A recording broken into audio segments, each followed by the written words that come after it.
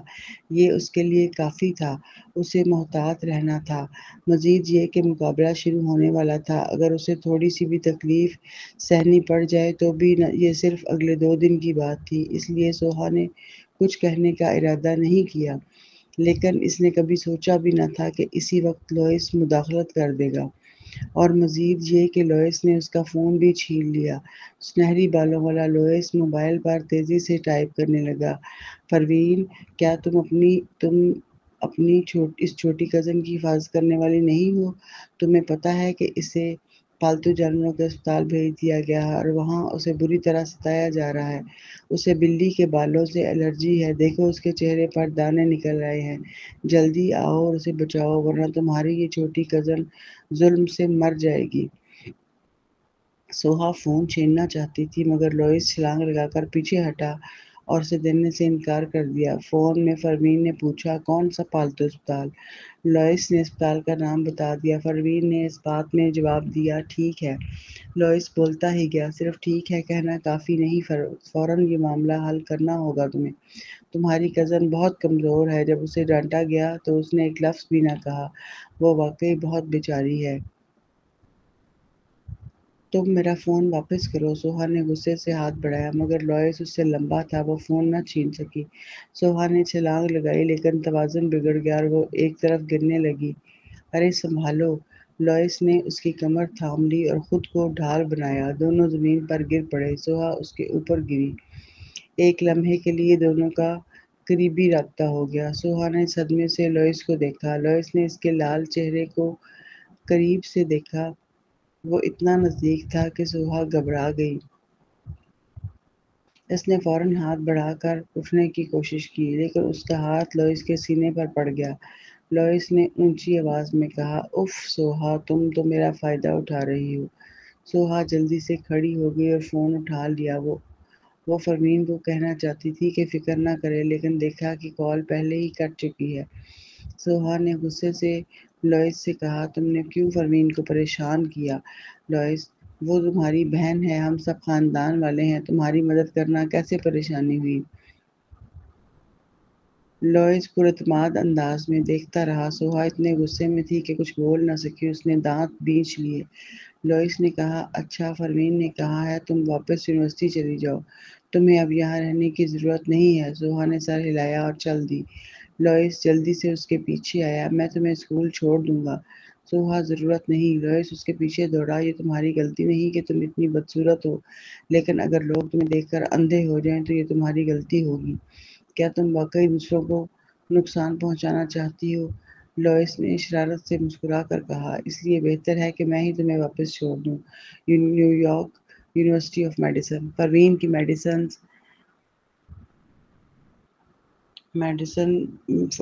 کی مرسڈیز بینر جیپ جب پارکنگ میں رکی، وہ سیدھی اوپر گئی اور ڈین کے دفتر جا پہنچی۔ ڈین شاہ کو اصل میں خبر ہی نہ تھی کہ نیچے طلباء کیا کر رہے ہیں، لیکن جب پروین نے سب کچھ بتایا تو ڈین شاہ فوری تیوری چڑھا کر بولا، یہ تو بالکل بکواس چیز ہے۔ ٹیچر کے مسئلے کو شاگردوں پر کیوں تھوپا جا رہا ہے؟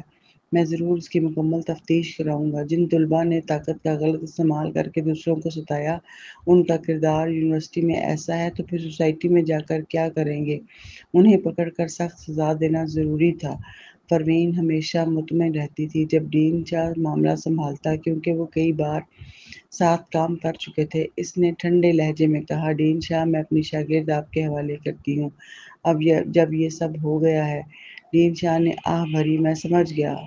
اچھا، میں اس کا ازالہ کرتا ہوں۔ کچھ دنوں میں ایک اہم سرجری ہے، میں اس کا انتظام کر دوں گا کہ وہ بھی دیکھ سکے۔ فکر نہ کرو، وہ صرف ایک اسٹوڈنٹ ہے، اسکول اس کے ساتھ کچھ نہیں کرے گا۔ اصل مسئلہ اب تم ہو۔ پروین نے بھویں چڑھا کر پوچھا، میں کیا مسئلہ ہوں؟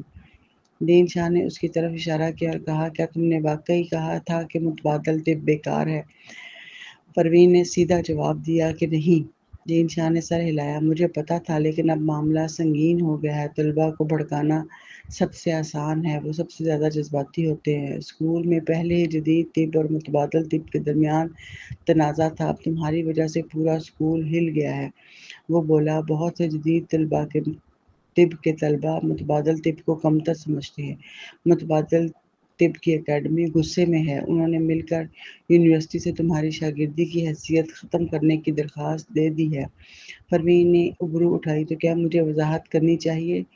پروین دین شاہ نے گہری سانس لی۔ وضاحت کی ضرورت نہیں، میں یہ سب دبا دوں گا، لیکن معاملے کا کوئی انجام ہونا چاہیے۔ اگر تم وضاحت کرو گی تو زیادہ تر طلباء یقین نہیں کریں گے، وہ یہی سمجھیں گے کہ تم یونیورسٹی کے دباؤ میں آئی ہو، اور یہ معاملہ کچھ غیر ملکی میڈیکل فارمز تک بھی پہنچ گیا ہے۔ پروین چونکی۔ غیر ملکی فارمز؟ دین شاہ نے اس بات پہ سر ہلایا۔ ہاں، مجھے نہیں پتا کس نے یہ پھیلایا ہے، شاید اس لیے کہ تمہارا میڈیکل دنیا میں بہت اونچا مقام ہے۔ تمہاری ہر چھوٹی حرکت غیر ملکیوں کی توجہ کھینچتی ہے۔ خبر یہ ہے کہ تم جلد ہی انٹرنیٹ پر معافی مانگو گی۔ وہ یہ بھی کہہ رہے ہیں کہ تم متبادل اور جدید طب کے درمیان تنازع نہیں چاہتی اور نہ ہی متبادل طب کو کمتر سمجھتی ہو، کیونکہ چین متبادل طب پر زیادہ زور دیتا ہے۔ اس لیے چین نے تمہیں دھمکی دی ہے کہ اگر تم نے اپنی بات نہ بدلی تو تمہیں وہاں نہیں جانے دیا جائے گا۔ پروین، کیا غیر ملکی اتنے ہی سازشی تھے؟ یہ تو صرف ایک جملہ تھا۔ وہ اس کی اس قدر عجیب تشریح کر رہے تھے۔ دین شاہ نے کہا، خاص طور پر تمہاری شاگرد نے جب تمہاری صفائی دی۔ متبادل طب والوں نے یقین نہ کیا، لیکن جدید طب والوں نے یہ خبر مان لی، اور وہ کہتے ہیں کہ تمہاری شاگرد کے الفاظ دراصل تمہاری معافی کا اشارہ ہیں۔ اس لیے اب تم واقعی مشکل میں ہو۔ اگر وہ سب کے سامنے معافی مانگتی تو غیر ملکیوں کی بات سچ ثابت ہو جاتی، اگر وہ معافی نہ مانگتی تو اسے یہ الزام ماننا پڑتا۔ دین شاہ کا سر درد سے پھٹ رہا تھا۔ پروین نے ابرو اٹھائی۔ اسی وقت اس کا فون بجا۔ اس نے دیکھا کہ ٹرو مین کا میسج آیا ہے۔ کیا میری ترتیب سے تم مطمئن ہو ڈاکٹر اینٹی؟ پروین نے جب یہ جملہ دیکھا تو اچانک سب کچھ سمجھ گئی۔ باہر ملکوں میں لوگوں نے اس کے الفاظ پر اتنی توجہ کیوں دی؟ اصل میں یہ سب ٹرو مین کی چال تھی۔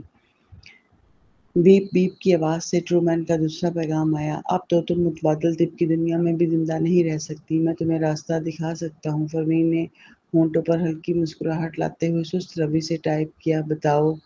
ٹرو مین، میرے ساتھ آؤ، ہمارے ساتھ شامل ہو جاؤ، نیو یارک چھوڑ دو۔ تمہاری جدید طب کی مہارت ہر ملک میں اعلیٰ مقام رکھے گی، تمہیں عزت ملے گی۔ پروین حیران ہوئی کہ یہ ٹرو مین واقعی اپنی بات سے باز ہی نہیں آتا تھا، لیکن اس بار وہ کچھ تھک سی گئی۔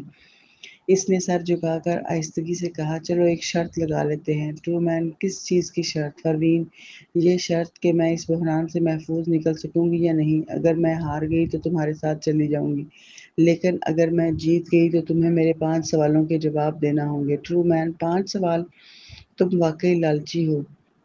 پروین ابھی جواب دینے ہی والی تھی کہ ٹرو مین نے ایک اور پیغام بھیجا، لیکن کوئی مسئلہ نہیں، اس بار میں تمہیں آسانی سے نہیں چھوڑوں گا۔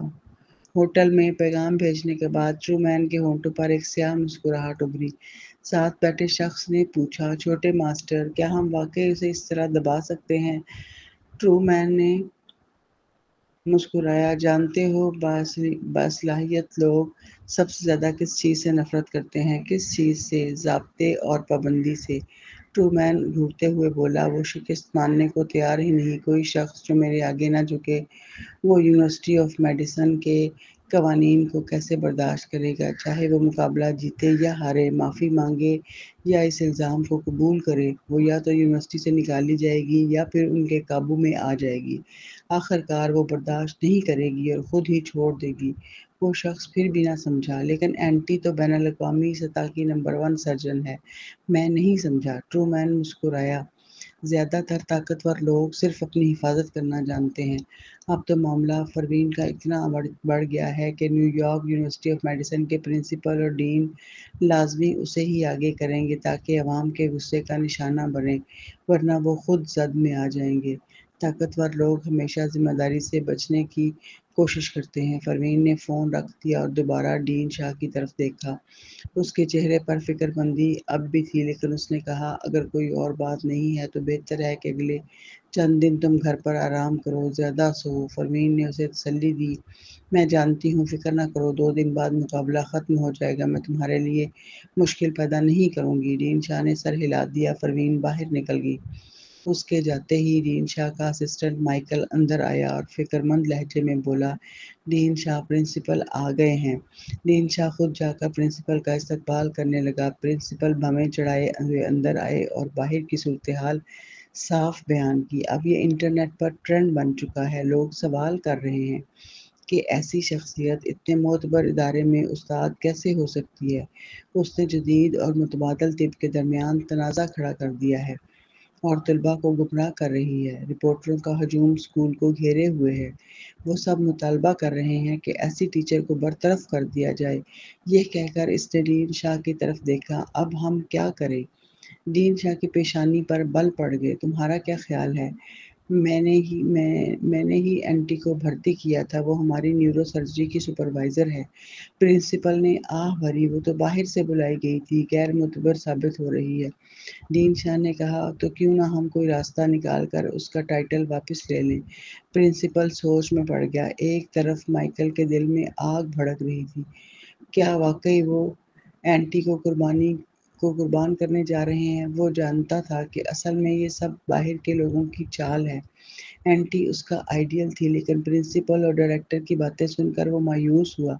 لیکن اگلے ہی لمحے اس نے ڈین شاہ کی آواز سنی، اسے مستقل گریجویٹ مینٹور بنانا واقعی مشکل ہے، اس کی شخصیت بہت الگ ہے، لیکن میں یہ معاملہ سنبھال لوں گا۔ پرنسپل نے اس کے کندھے پر ہاتھ رکھا۔ ہاں، یہی کرو، اسکول اور ملک کو ایسے ہنرمند کی ضرورت ہے۔ مائیکل دم بخود رہ گیا۔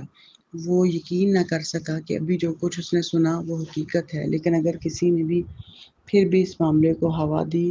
اس نے ہمت کر کے پوچھا۔ ڈین شاہ نے مضبوط لہجے میں کہا، جیسا کہ میں نے کہا، اینٹی کو بھرتی میں نے کیا تھا، میں مکمل ذمہ داری لوں گا، چاہے مجھے انٹرنیٹ پر برا بھلا کہا جائے یا عہدے سے ہٹا دیا جائے، اینٹی کو نہیں نکالا جائے گا۔ پرنسپل مسکرایا۔